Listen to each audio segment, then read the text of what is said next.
Ready to take any questions? Yes, sir. Thank you, Chairwoman Stefanik. One, there's been legislation introduced, one to prohibit federal contractors from engaging in BDS, and another that would strip federal funding from college campuses that tolerate anti-Semitism. When do you expect to bring those to the floor? And second, RFK Jr. is scheduled to appear before the Weaponization Committee tomorrow.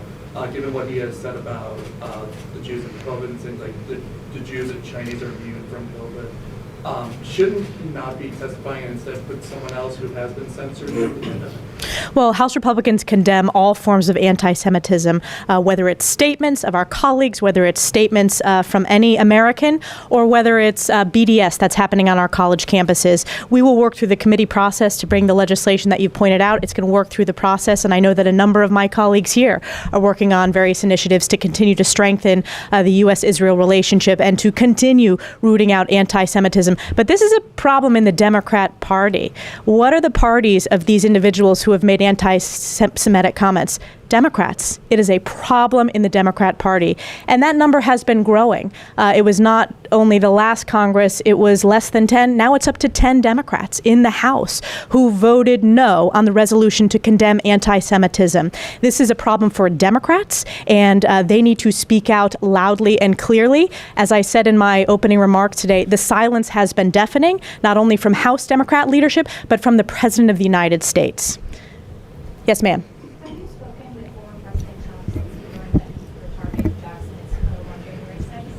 I have spoken with President Trump. I spoke with him yesterday. I speak with President Trump on a weekly basis, give or take. And this is yet another example of the illegal weaponization of the Department of Justice to go after Joe Biden's top political opponent. And it is not a coincidence that the same week that House Republicans are having a very important oversight hearing to hear from two credible IRS whistleblowers about the politicization of the Department of Justice when it came to the investigation of Hunter Biden, that this is the same week that a political arm of the Joe Biden campaign in Jack Smith goes after the top leading opponent. So we condemn the weaponization of the Department of Justice. We will continue to work out the rot in these agencies, the politicization in these agencies.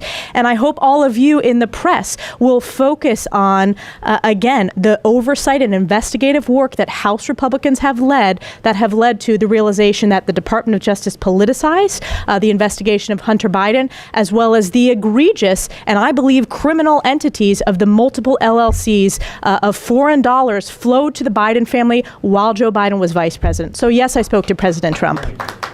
Mr. Foldy. It seems like there's a huge disconnect between what President Herzog was saying about Iran and the Biden administration. Can you talk about how House Republicans sort of view Iran potentially differently than Biden, Democrats, things like that? Well, we have very differences with the Biden administration and how they've approached Iran. And I believe that the Biden administration is just the Obama administration 2.0 when it comes to soft on Iran, not understanding that Iran is the gravest threat that Israel faces. We stand strongly with the state of Israel. And we understand and agree with President Herzog when he says we know that Iran is pursuing a nuclear weapons capability, not for peaceful purposes, but this is, Iran is a country that doesn't want to even recognize Israel's right to exist. So we will continue to fight back against any attempt by the Biden administration to continue to allow Iran this pathway towards nuclear weapons capabilities. Thank you, everybody. Thank you.